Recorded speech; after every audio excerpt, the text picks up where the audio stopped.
Human beings absolutely follow through on who they believe they are. If you said to me, well, I'm really gonna work hard to stop smoking, but I've been a smoker my whole life and I am a smoker, I know your days are numbered. You're gonna be back smoking cigarettes again, because we all act consistent with who we believe we are. I tell people the strongest force in the whole human personality is this need to stay consistent with how we define ourselves. If you define yourself as somebody who is really conservative, you're not gonna be crazy and act nuts unless you're really drunk or something, and then you can say it's the alcohol, when it's really just you finally getting permission to be yourself. The alcohol is your excuse. If you're a really crazy person, you act crazy, outrageous, playful. You don't act conservative because that's not who you are. Very often people say, well, I can't do that. I'm not that kind of person. And I always say to people, really, when did you define yourself? I mean, really, how many years ago did you come up with what you could and couldn't do in your life? How many years ago? Most people, if they really look at how they're living their life today, it's based on a set of standards, a set of beliefs that they made choices about 10, 20, 30 or more years ago. I mean, very often we made decisions in our youth or very young about what to believe, about what we were capable of, about who we are as a person, and that becomes the glass ceiling, if you will, that controls us. There's a corny metaphor, but it's true. I remember one time I was with my family at the circus, and there was a person there and they had this big giant elephant, and you look at this elephant and they take this little rope, put it around the elephant's neck, and they drive this stake into the ground. And I mean, you look at this and you know that elephant could rip down the entire tent with almost no effort, and yet the elephant doesn't struggle, doesn't try. Why? Because the elephant's conditioned. And they take that elephant and condition the elephant when it's a baby elephant. That's how they train them. When it's a little baby elephant and it doesn't have the power yet, they put a big rope around it and they drive this huge stake in the ground, and the elephant fights and fights and fights. And one day, finally, that elephant decides, I'm not capable of pulling this out. And once that becomes the definition of an identity of anyone, an elephant in this case, they don't even try anymore. It's just who I am, that's how it is, that's just the way it is in my life. I'd like to ask you to take a look at any place you've got a limitation and ask yourself, when did I decide to accept that limitation? And you may not even see it as a limitation, you might see it as just that's who I am. But so often in our lives, we've adapted to be a certain way so that we don't fail or so that people will like us or respect us, but it's not necessarily who we are. Joy comes when you're spontaneous. It's really hard to be truly happy when you're not being yourself. And most of us have no clue who we are. And so a big part of my work, if you've ever been to an event, you know, is to get people to do things spontaneously without thinking, because that's when the real you shows up. That's when the energy comes alive. And when you do that, when you start to connect to your true nature, suddenly there's energy available for you to set a higher standard for what you want in your life. That's what this is really all about. And when I talk about standards, when I talk about, shoulds versus musts, think about your own life. I know there have been areas in your life where some point in time you just shifted and you raised the standard and your life changed. Because whatever people have their identity attached to, they live. We live who we believe we are. That's just how it works. It's just kind of like, I'll give you an example. Look at your physical body. Your physical body today is an absolute reflection of only one thing, not your goals, not your desires, but your standards. The identity you have for yourself. If your standard is you're an athlete, then there's a certain amount of strength, a muscle tone, and energy that's available in your body on a regular basis because that's who you are. And so you do whatever's necessary to maintain that identity. Again, the strongest force in the human personality is this need to stay consistent with how we define ourselves. Because if you don't know who you are, you wouldn't know how to act. Once you lock in on that identity, your brain finds a way to keep you there. If you say, man, I'm overweight, I've always been overweight, I'm big boned, and that's the story you got, then you're gonna always find a way to get back there. That's your settling point. That's your identity. That's where things lock in. If you see somebody who's in really great shape, you ask them, do you work out? You know the answer. Yes, how often? And they'll tell you 3 times, 4 times, 5 times a week, whatever. In a seminar, I'll ask people, who here works out at least 5 days a week? And I'm stand up. And you look around that room and you know that they work out 5 times a week because you can see their body. You don't just get a result without some kind of action, without some form of ritual. Ritual meaning actions you do consistently. Now, do you think those people that are out there working out 5 days a week, do they have more time than you do? Or I have, or anybody else? Of course not. Is their life less busy? Of course not. It's just a must for them. They must work out that way, and they've made that turn and their life's changed. So I'm not saying you have to work out 5 days a week. I'm just saying whatever you really want, wants don't get met consistently. Standards do. Whatever you identify, this is who I am. And so it's not so much about changing your identity as there's expanding it. Deciding that, instead of your goals to lose 10 pounds, which is not compelling, what if your vision was to get back to my fighting weight?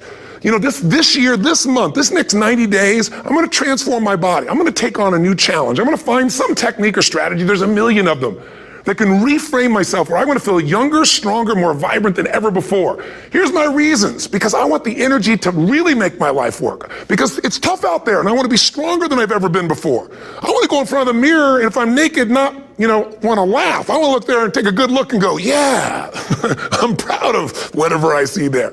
Whatever it takes, something's gonna make you laugh, smile, something that's gonna tease yourself, but something's gonna move you to another level. If you identify yourself in a new way and you own that every day, and that becomes the standard of how you live, you'll find the way to make that standard real. Money's the same way. Think about it, it doesn't matter what's happening, quote unquote, in the marketplace. People that make money find a way to make money no matter what, don't they? Most people's standard is to pay their bills. So that's what most people find a way to do, even when economic times get tough. Most people, if that's their absolute standard, they find a way. Some people's standard is pay their bills most of the time. And so most of the time they do. Some people's standard is not just to pay their bills, but to take care of their family and maybe even some of their friends. And they find a way. In fact, some people may be in a family where they don't have enough money. They barely have money to pay their bills. They work their guts out. And then somebody, their mother, their father, somebody else, their sister gets ill, and there's not enough money to take care of it. Nobody else has money in the family. They don't either, but they find a way to get that money to take care of their mother or father, don't they? And pay their bills. They never could do it before. Why? The situation made them raise their own standard. And not everybody does that. Somebody else in the family might have money and still not take care of their mother. It all comes down to the inner game, my friends. Changing your life is a change in the inner game. The outside world you can't control, but you have absolute control over this one if you learn the dynamics of what shapes you. And identity is one of those simple, clear, fundamental basics that if you start to shift it, everything else will shift in your life as well. Some people, by the way, have to have more than enough money to do what they want, when they want, where they want, with whomever they want, contribute the way they want. And if that's their must, they find a way. I know that sounds overly simplistic, but it's true. Somebody once said you can take all the money in the world out of the hands of everybody, out of all the wealthy people in the world who are really successful, give it to other people. It wouldn't take too long, those people would have it back in their hands. It's not because they're manipulative, it's because they have a standard. Some are manipulative, don't get me wrong, but they've got a standard of what they're gonna find a way to make happen. I'm just simply saying to you, take those 3 magic words and live them. Raise your standard. And if you really wanna do it, then I'll tell you the most important secret. Have you ever done this? Have you ever told yourself you're raising your standard? Okay, I'm gonna go make this happen. I'm gonna go make this much money. I'm gonna transform my kids. I'm gonna create the ultimate relationship in my life. I'm gonna transform my body, whatever it is. And then you don't have strong enough reasons and you don't use it. You don't follow through. It's because you didn't back up your standards with what makes those standards real, and that's rituals. Rituals are where the power is. Whenever we do our Robbins results coaching, and we say Robbins equals results, the way we get results with people, it's the same way if you listen to my Ultimate Edge program, or back in the old days, Personal Power, or if you went to one of my seminars. You know what I do is I take these huge challenges you got and we break them down into little bite-sized steps. Little things you do each day that after you do them, like for example, if you are where you want to be physically, you have very different rituals than if you're not where you want to be physically. If you're overweight, you and I both know you got a different ritual than if you're physically fit. Completely different. You get up in the morning, what's the first thing you do if you're fit? Your shoes are there, you roll over, doesn't matter how you feel, you put on your shoes, you lace them, you start walking, or whatever that ritual is. If you're overweight, you roll over and you have a very different ritual. You might roll over several times to turn the alarm clock off. You go in and get your mocha, smocha, whatever, special coffee. You stop by at Starbucks, whatever the case may be. You have your nice sugar muffin. It's supposed to be really nice for you. Whatever you do, it's a different ritual. If you have a great, passionate relationship, you have very different rituals in how you come home than if you have a lousy relationship. When you come home and the first thing you do is you're tweeting somebody, or you're emailing, or flipping on the news, or you don't even come home. What are the rituals? whenever I study people that are successful, what I look for is what's the standard they hold themselves to? And then what are all those little rituals that add up? Because think about it. Success and failure are not giant events. They don't just show up. You don't just suddenly become successful or suddenly have this cataclysmic event that makes you fail. It may look that way, but failure comes from all the little things. It's failure to make the call. It's failure to check the books. It's failure to say, I'm sorry. It's failure to push yourself to do things physically that you don't want to do. And all those little failures day after day come together until one day some cataclysmic event happens and you blame that. That event happened because you missed all the little stuff. I mean, they're so amazing. They're such a genius. You got to dig underneath and you got to remember something. People are rewarded in public for what they've practiced for years in private. Myself and my business people say, how do you get up and speak? And you have no notes and you go for 3 days and nights and the room is like, everybody's wired and it's incredible. It's like a rock concert. How do you do that? How do you have that confidence? Well, and it's not confidence, it's experience now. But I did so much behind the scenes and I still do to make things right. I mean, how many people would know that since the time I was 17 years old, before I walk out on stage, still do to this day, wouldn't need to do it, but I still do it, I never walk out there without being in an absolute peak state of mind.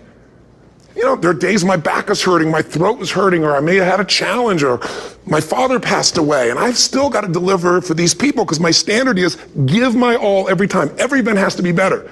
Talk to anybody who's been to our events for 5, 10 years, some of our trainers, and I'll say, I don't know how he does it. He always finds a way to make it better. That's not an ego thing. That's a standard in me. I have to find the way. And my ritual, though, is I prepare, I think, I gather new information, I figure out how to put something across better. What do people need? I spend time with our customers. I see what's going on. And before I get on stage each time, I have this little ritual to put myself in a state of mind. And I did it starting like 17 years old. I started doing it. I'd say, I now command my subconscious mind. And I say this out loud several times, this little phrase, set of phrases, as an incantation to kind of condition my mind and body. And I'd say, I now command my subconscious mind to direct me in helping as many people as possible today by giving me the strength and the emotion and the humor and the brevity, whatever it takes to show this person and help this person change their life now. And I started that with a person when I worked with people one-on-one, and I would do that for 45 minutes driving in my Volkswagen to go serve and coach somebody for the first time. Now I don't say that person, I say these people, and I can go out in a room of 10,000 people and deliver for 50 hours, and I do it every time I come back on stage. It's a ritual to go into peak state. Peak states don't just show up, they don't interrupt you. Great ideas don't interrupt you, you gotta pursue them. I talked to Michael Jordan, I'll never forget, at the peak of his career, and got to watch his final game, saw him backstage and spent some time with him, and it was a pretty exciting time. He was the greatest basketball player I think that ever lived and has ever lived. And I asked him, I said, what sets you apart, Michael? What is it? And is it God-given talent, ability, skill? What is it? And he said, Tony, he said, I can shoot you straight. It's not, me trying to act humble. He goes, I have a lot of talent, a lot of God-given talent, a lot of skill. I've worked really hard. But he said, really, it's my standards. He said, every day I demand more from myself than anybody else could humanly expect. I'm not competing with somebody else. I'm competing with what I'm capable of. Magic formula. Because most of us lower our standards. Why? Because who you spend time with, my friends, is who you become. One of the biggest reasons I started going to seminars when I was like 17 is I had nobody around me as a great role model. I could read about somebody, but being around people, being in that environment was very different. Finding a way to go to work with someone who lived that standard of life was very different. You get around people with low standards and you compete with it. You don't need to compete with it. It's like, okay. Remember Jerry Springer? I don't know if he's still in the air, but I remember he used to get people on the show and I thought, where would he find these people?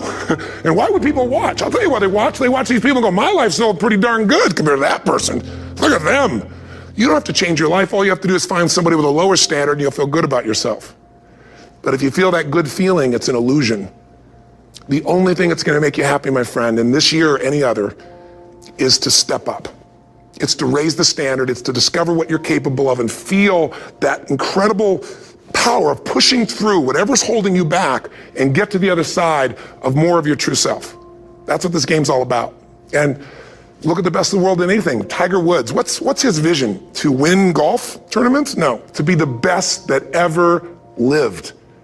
That's his goal. That's his vision. But here's what's interesting. He backs it up with rituals. If you just have a vision and you don't have the rituals, stop lying to yourself. His rituals are, he started doing things nobody did before. He went and started lifting weights. Golfers lifting weights. No way. He went out and he changed his swing when he was the best in the world, because he realized in order to be the best that ever lived, he's gonna have to change his swing. If you know anything about golf, you don't change your swing when you're the best. And he went and retrained himself because he has different rituals than other golfers. Now many people are modeling his rituals to get better. It's amazing. You know, you look at somebody like Michael Phelps, the 2008 swimmer, won 7, only 2 people I think in history, if I remember correctly, that have gotten 7 gold medals in one session. And here's a guy, he's got number 6 under his belt and he's exhausted and he's going in for that final swim. I'm sure you remember. And how does the guy win? By 1/100th of a second. Do you think that was some massive skill that got him over the top? Or was it a standard that says, this is who I am. I am the champion. And no one is taking this from me. And somehow in those final milliseconds, 100th of a second, he pushed himself just beyond his competitor. But you know about Michael Phelps? What allowed him to be able to push beyond that moment is his rituals. Go study the guy. Most people who swim have these unbelievable workouts. He does 2 and 3 of those workout sessions a day. All the other swimmers in the beginning thought he was insane. You're gonna overtrain, you can't do that, it's not physically possible. But he had a standard and the rituals to back it up. So here's my final message to you, because I've gotten carried away. I thought I was gonna send you like a 5-minute message, but as you can see, there's no script here. It's just me going a little crazy with you, but I wanna really see you get what you want this year. Don't let this year be like last. And if last year was great, still don't let it be that way. Raise the standard. If your life is perfect and extraordinary, you darn well know you're not gonna be happy unless you keep making it better. That's what makes us feel alive. It's not what we get that makes us happy. It's who we become and what we're able to give because we become more. That sense of contribution is what creates the deepest meaning. So here's my assignment for if you want one. If you want to go from conversation to some action, here's a simple thing to do. What's an area of your life right now that you really want to improve? What's an area that's important to improve? If your body's great, how about your career? If career's great, how about your relationships? Intimate one especially, or your kids, or your relationship with your creator, your spiritual side of your life. Or is it your finances? Figure an area that really matters. Decide on that area. Number 1, write down what your life is like in that area right now as specifically as possible. So you might say, well, I'm 13.5 pounds overweight, whatever the weight is, whatever the situation is, or my body fat's like this, or I wake up exhausted in the morning, and you write the truth of where you are right now. So you're real clear. Or I'm not in a relationship. I say I want a relationship, but I'm not in one, and I don't seem to find them. All the good ones seem to be gone is my belief. And I really do want one, but I don't have it. Whatever your definition. Or I'm in a relationship, and God, I wish I wasn't in a relationship. I'm planning my escape, wherever you are. Or I have a wonderful relationship, we love each other, but there just isn't enough passion. Just write the truth of where you are. The area you want to change, but write how it is. And then the second step is, this is where you gotta be really honest with yourself. What are the rituals that have put me there? Because whatever results you're getting, even if you don't like the results, there's some rituals that are keeping you in that place. There's some rituals of what you eat or don't eat, how you move or don't move, how you sleep or don't sleep. There's some rituals in the lack of variety or spice or energy or focus in an area. There's something you're doing, and it's usually not one thing, it's a bunch of little things that you kind of do consistently whenever you think about getting in a relationship, whenever you think about working out, whenever you think about money. You get yourself in a state of overwhelm. You start thinking about all the things you can't control. Just write down all the rituals you have, and then here's the third step. What do you want? What's your vision? And be really specific. I want to be my fighting weight. I want to be the strongest I've ever felt. I'm going to turn whatever it is, be specific. And then, last step number 4, what are the rituals that'll get you there? What would you need to do differently each morning if you're going to be that kind of energy, that kind of strength? How often would you work out? What days would you work out? What time? A ritual is something you do consistently, usually at a specific time, so it becomes automatic. Let me tell you something. Willpower doesn't last, but rituals can last a lifetime. I bet you have some rituals in your life right now you've been doing for years, even though some of them don't serve you. I'm just saying, wake yourself up. If you want a new year and a new life, you don't need to start on January 1st. Start today. Start with this little video. And just begin to see what happens and see how easy it is to just do a few little rituals. Don't do them all, just do 2 or 3 new things. And you know what happens? You'll get momentum. Because once you discipline yourself in one area of your life, you feel yourself doing it in other areas as well. And I always say something that my original teacher taught me. I always remind people, there's always 2 pains in life. There's the pain of discipline, or there's the pain of regret. And Discipline weighs ounces, as my friend Jim Rohn taught me. Regret weighs tons. You don't want to have regret. So right now, what do you want to change? What's it really like? What are the rituals that got you there? That'll take a little homework. If you're not sure, ask the people around you. They'll tell you what your rituals are. What do I really want in depth? What are the rituals that'll get me there? And then get yourself to start a few of those actions and lock them in place. If I can help you in any way, we're here as a company to support you. Come have an event with us. Come to Unleash the Power Within or Mastery University, or get a coach. You can get a free coaching session if you call our company or click on something on this. We'll probably have something on it, or get a product, or don't do anything with us, but do something with somebody, starting with you. If you make the changes in yourself, you're going to be proud this year, and no amount of money or accolades from other people can mirror the feeling of being proud of knowing you've taken back control of your life, or you've taken a great life to another level. Because once you do that, you have something you can give other people, whether it be your kids or your friends or your family.